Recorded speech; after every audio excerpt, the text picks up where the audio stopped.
Hello everyone, I'm Kay Patterson. I'm the Age Discrimination Commissioner at the Australian Human Rights Commission. As Age Discrimination Commissioner, one of my key priority areas is to combat elder abuse in the community. The forum you are participating in today is about your rights and how to protect them. We all want a good life. We want our rights to be respected and to be valued for the unique individuals we are. We want to live in a safe and comfortable environment and in communities where we look out for each other. We all want this for ourselves and the people we love. The reality is that some older people are not respected and are taken advantage of by someone. In most cases, sadly, this is a family member or someone else in a position of trust. This mistreatment can be taking advantage of someone's finances, controlling who they can see or where they can go. No one should be treated this way. You might be wondering if it's really happening to someone you know and care about.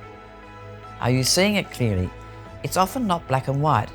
It can be complicated when family members and carers are involved. If you're concerned that this is happening to someone you know, or you're not sure if they're being mistreated, there are support services you can contact. It's easy and confidential. You'll be speaking with a qualified person experienced in this area. This one small step can make a world of difference to someone's life. From the speakers today, you will hear stories about this issue. Please take up the opportunity to find out more and avail yourself of the links and the information. Thank you for your participation today.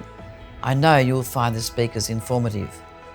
Make sure you use the information if you or anyone you know is experiencing elder abuse. It takes the whole community to stop this.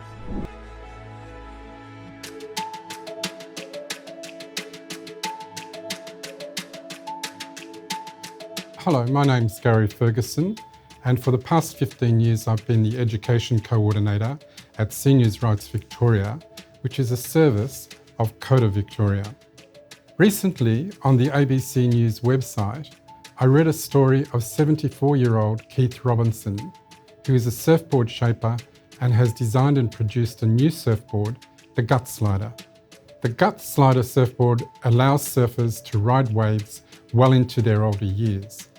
Keith was motivated to design and produce the Gut Slider for his 67-year-old friend Tony, who was no longer able to surf by standing on a surfboard.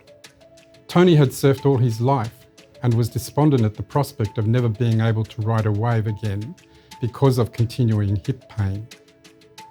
Rather than standing on the Gut Slider, surfers get the most out of the surfboard by lying on their bellies. Tony said it took him 2 weeks to learn how to manoeuvre the board, but once he adjusted, he said, "I'm on fire, out of control and dangerous." As humans age and enter the later stages of their life course, they can be faced with many challenges and opportunities. The story of Keith and his mate Tony demonstrates when people are connected and creative, they can continue to gain great satisfaction from life as they age. By supporting Tony, Keith has enabled him to adjust to a new way of surfing. Imagine if people supported each other in similar ways in the community. Rather than categorising old people as beyond it, we create a world in which they are valued and respected regardless of age.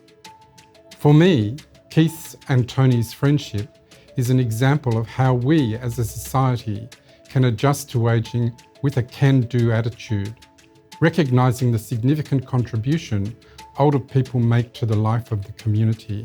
Keith's creativity in producing the Gut Slider surfboard has enabled many people with knee and hip injuries to start or recommence surfing. As humans age, they're motivated to contribute, connect, take risks, be curious and be creative. Keith's and Tony's friendship is only one example of how these motivations have become positive outcomes.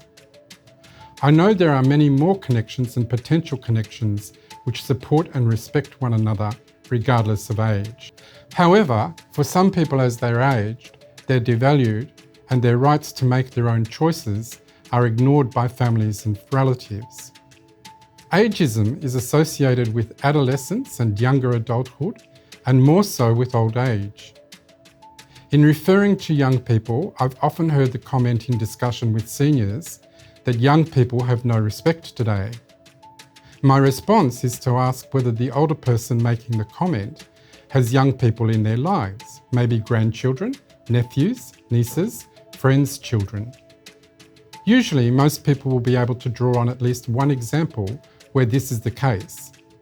A further question, whether these young people have no respect, often will be met with the response, "Oh no, they're lovely," or similar. When considered individually, not all younger people are lacking respect. Similarly, as humans age, they don't all fit the stereotypes of being frail, restricted in mobility, or diagnosed with a dementia-related illness. Yet people over 65 years are often portrayed in these ways. As we saw with Keith and Tony, this isn't always the case. In fact, quite the opposite. Australians are living longer, and in most cases, healthier lives.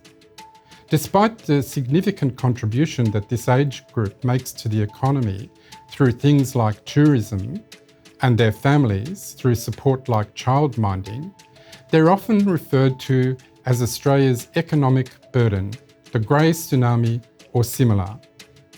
These negative attitudes and generalisations reinforce the falsehood that as people age, they become dependent on the community for support and care. And sometimes, as Dr. Patterson mentions, their right to make their own decisions might be removed by a family member or relative. Respect is often missing. Ageism is the main driver of elder abuse, and as we see an increasing population of people over 65 years of age, there's a potential to see greater increase in elder abuse. And the perpetrators are usually those who are closest to the older person, an adult son or adult daughter. So how do you prevent this from happening to you as you age? One way is to plan for the future. Think about your preferences as you age. This requires some thinking. Where do you want to live? What options are available to you if you require care in the future? Are there people in your circle or networks who can support you to make decisions if you weren't able to manage on your own? Will they respect your choices and preferences? Who are they? Another valuable way to plan for the future is to have conversations with those close to you about your preferences and choices if life circumstances were to change for you. Sometimes these conversations can be difficult when they don't have to be. A woman I met some years ago couldn't engage her two sons in any discussion about her preferences for later life. Both her sons would often respond to her with, "That's too bleak, Mum. It will sort itself out when the time comes." Often, because of the emotional turmoil, when the time comes, people aren't able to think logically. So it's important to have the conversation early. The woman's two sons were both into cars. They tinkered with cars, went to motor shows, read motor magazines. They were car enthusiasts, one might say. One day their mother came up with an idea to start the conversation with them. She went to a stationer and bought a big notebook with a pink cover. She began writing down some of her preferences and choices related to if she needed care, her funeral, lifestyle, and so on. On the front of the book, she placed a large label with car kit on it. She left it on the coffee table in the lounge room.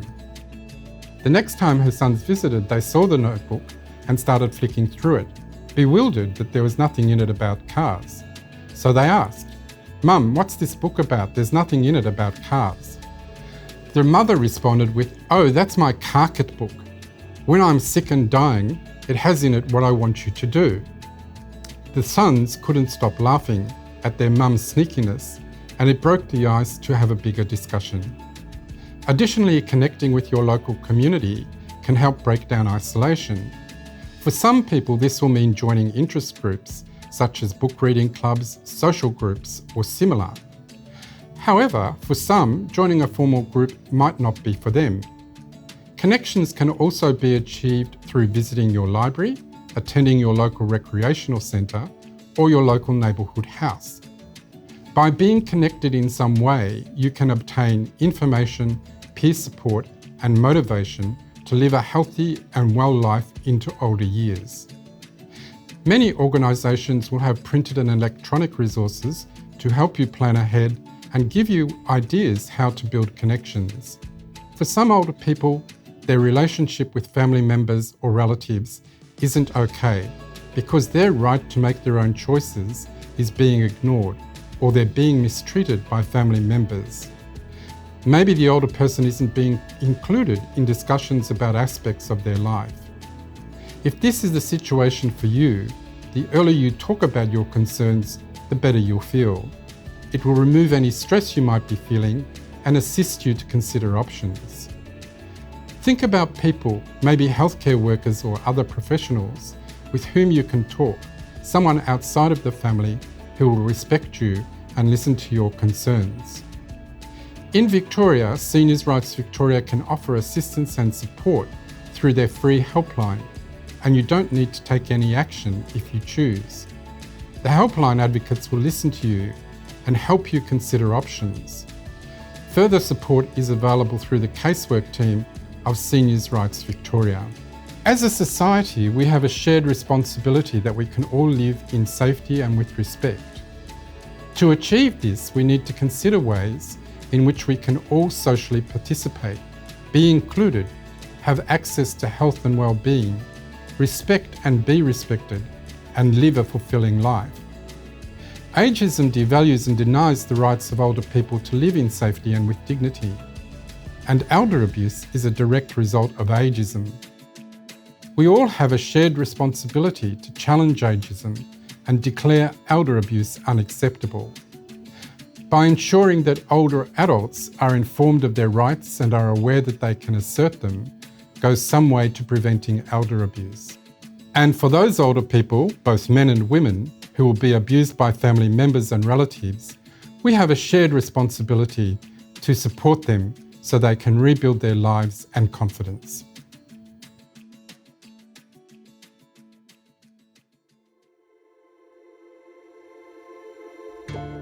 So my name's Catherine and I'm a family consultant with Better Place Australia on the Respecting Elders program. So we connect with older people in the community who are experiencing difficulties sometimes within their family unit. We can get cases of all different types. So there's some that are quite serious, that involve measures of safety that need to be implemented, assessing someone's risk and then providing plans to keep them safe in those situations. And other times it's just things that aren't going well for the person, that they'd like some ideas as to how to approach their family to make things better for themselves. So probably a large scale of seriousness, and then of course other things that aren't so serious but still really affect the older person. So at the end of the day, we had an elderly lady who'd gifted her son a vast amount of money to save his home in his own situation. Her asset assessment stated that she still had the money in her possession, so she wasn't able to get a pension or actually to enter residential aged care when she wanted to. So she was at that time forced to live with her son and his extended family in a fairly dubious situation where there was a lot of anger and family disharmony, and she felt that there was no way out at that time. So with our assistance, we were able to find out her rights and advocate for her, and most importantly for her to make her own decision about how she wanted to approach the subject and how she did or didn't want to involve her family in those decisions. So at the end of the day, we're very pleased to say that she is in the residential facility that she would like. She still does have contact with her son and was provided with ideas on how to keep herself emotionally and physically safe throughout that period of time. So just talking about some different kinds of cases that we may see. There are still older people out in the community who do need to know their rights and also the rules around how they access aged care and how they can be empowered to spend their money the way they want to and to have family relationships that they want. For example, we might see a gentleman or a lady who are older and they've got adult sons or adult daughters who are living with them. They might have mental health conditions and be on disability pensions, so they may not be able to afford their own individual lodging, like a rent. We all know how expensive rents are. And so they depend on their older parent for housing. They might also have some addictive behaviours or drug and alcohol issues, and our older persons their parents can get to the point where they're not quite sure or don't know what to do about their adult child's behaviour, wanting to support their child, wanting the best for their child, but still not wanting to put up with financial abuses, dependence on them still in their latter years, and challenging behaviours such as verbal, emotional and sometimes physical assaults. So we can come in and empower those people by showing them all the different options that there are for support and making sure that they can make their own decisions in the way that they would like to, and also handle their family unit in the way that they would like to. With support from us, we call that supported decision making, so that we ourselves are not making the decisions for the older person, but to the best of their ability they can make those decisions themselves with those options put before them. And within that, I'd probably like to make sure that anyone who is thinking about accessing our service, that even starting that conversation is not accusing anyone of anything, or getting anyone into trouble. It's a free service, a confidential service, where you can have a conversation with someone who can show you all of the options, and so that you can make your own decision about how and when you would like to take action. So we've had a less serious case of a lady, and I think within the demographic of our older community, her role in the family had been to care for everyone, to do everything. And as the children have grown now and have their own families, she's found herself the main carer of her husband of very many years. And within that role, now that she's ageing herself, finding that role very difficult and providing the amount of care that's required very difficult. And someone like this, we find, can very often find it difficult to communicate with their adult children as to, actually, I'm not Superwoman anymore. I do need some help with this. I'm ailing myself and need some help myself. So coming together for a family meeting in a very non-adversarial, non-legal, friendly environment with support for everyone available is that the outcome of that can sometimes be a bit of a light turning on moment for adult children as to, oh, hang on, Mum is 86, maybe she can't do the gardening herself anymore, and maybe she can't look after the grandkids 5 days a week and care for Dad, who now is immobile. I mean, saying it out aloud, it sounds very plain, but we all know that within families we get used to everyone's role, used to behaviours. It becomes an everyday thing. And a family meeting allows us to stop and take hold of everyone in the family and how can they be cared for appropriately without putting too much pressure on the older person. And that also means we can access care finder services and My Aged Care and ACAS services, which are all those services that assess for everything that's available for people to get help at home. So we can refer back into Better Place Australia for those sorts of things, or out of Better Place Australia if we don't have the exact thing that someone needs. That also might mean some financial counselling that's available, or any other services that are available we can refer to internally or externally. So an example that I suppose people may on the outside think is not a serious issue, but for the older person, she found it a very difficult issue. Her son was around when she was cleaning out the garage, another Superwoman thing that she was doing. And there was a piece of equipment that she didn't want anymore, was going to put out onto the hard rubbish. And so her son took that as, okay, well, I'll take that home, we can use that at home. Her other adult children found out about that and then insisted on being gifted that same amount of that same piece of equipment brand new. So instead of giving away an unwanted thing, she ended up feeling like emotionally she had to go out and buy brand new things for her other children for what they saw as equality. So in talking to that lady, we were able to then suggest to her that it is okay to say no, and those emotional feelings of feeling pressured and as you age wanting your family around you, not wanting them to be annoyed with you because they might not visit or something like that, and you want to see the grandchildren. Getting together with a family meeting for that family has been a fabulous way of all of the children concentrating more on the needs of the older people and less on the entitlement needs that they think they have themselves. And that's worked very well. She's getting more help at home caring for her husband because it was recognised that she couldn't care. In fact, she needed care for herself. So she's receiving her own personal services at home and the husband is receiving more services at home to make things easier. I believe the children are actually coming in and assisting themselves a bit more, and to date I don't think there's been any requests for more items. I think preventative action is always the best, but I don't like saying shoulda, woulda, coulda. Should have, raised more respectful children. I think there's a really, it's really important for older people to realise that as adults, they're not responsible for their children's behaviour anymore.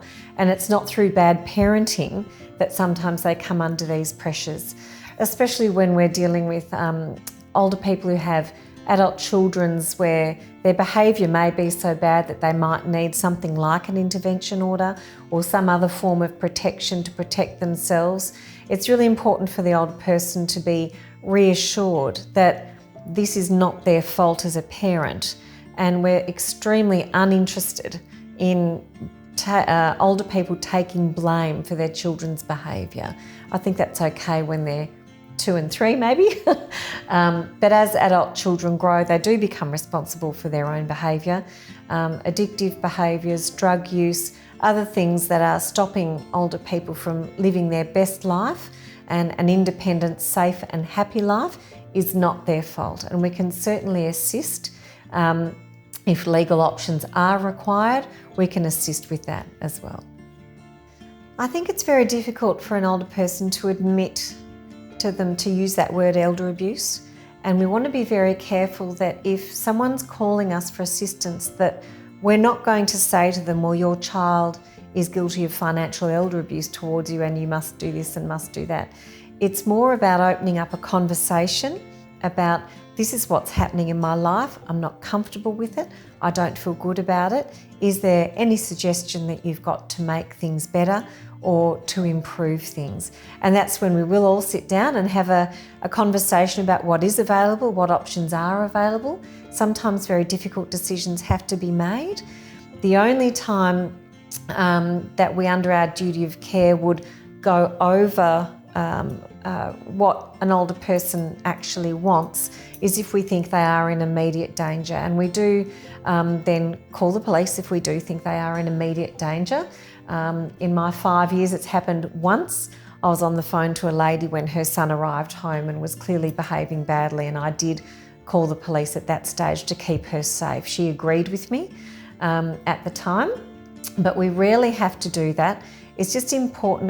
The whole auspice of our program is for a person to get support to make their own decisions, not for us to decide for them. Our experience is that people always want their family harmony. They want harmony. As they grow older, especially if they do end up in residential care, they want family to visit. They want the relationships to be comfortable and to be loving and to be cared for. So if there's any opportunity for that to be the outcome, that's definitely the opportunities that we would take.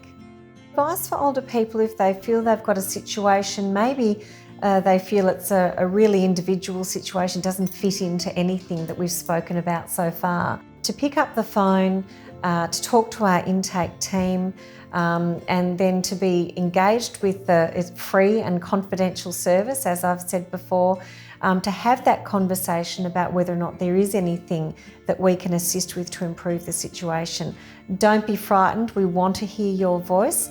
The whole program is about hearing people's voices, having their wishes known and supporting them to make decisions around making those things come true. I do want to mention one other thing that we do see quite often in the service, and that is often some confusion around powers of attorney. Not only how to appoint powers of attorney, and there's new roles that have come out like assisted medical decision makers, but also people who have been appointed power of attorney, how and when they actually start to act as a power of attorney. For example, if a person is diagnosed with dementia, this does not mean that they cannot make their own decisions immediately. Usually we find that as dementia progresses, the first thing that's required from a power of attorney is to assist with bill paying, and running of money. It's very difficult for some older people to be online and do bill paying and to go through the maze of finding the correct provider for utilities and things like that. But where older people might run into trouble, and even the powers of attorney themselves, if that is either one or two adult children together, that it's agreed on when it's appropriate to start enacting that power of attorney. And we're very mindful that a dementia diagnosis, or just because someone is 92, doesn't mean that they still can't act for themselves and make choices for themselves. So we do spend quite a lot of time negotiating with families around when it's appropriate to take on the role of a power of attorney, not just because someone has their 90th birthday and everyone thinks that they shouldn't be remodelling their kitchen. I've got a fantastic client who decided at 86 she wanted to redo her kitchen, bathroom, new carpet. She had absolutely had the money to do it, and the children were balking, oh, probably not going to be around much longer, why are you bothering doing that? But within those negotiations, she was quite able, of course, to spend her money the way that she wanted to. She had it there, she had it all available, and so she's now living in her unit that's been totally remodelled 2 years later.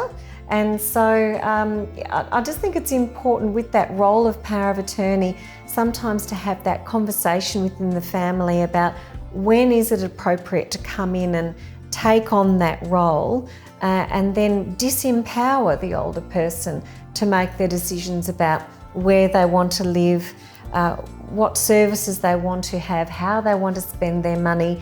That can be very delicate conversations within the family, but we can certainly assist with that conversation, the hard conversations.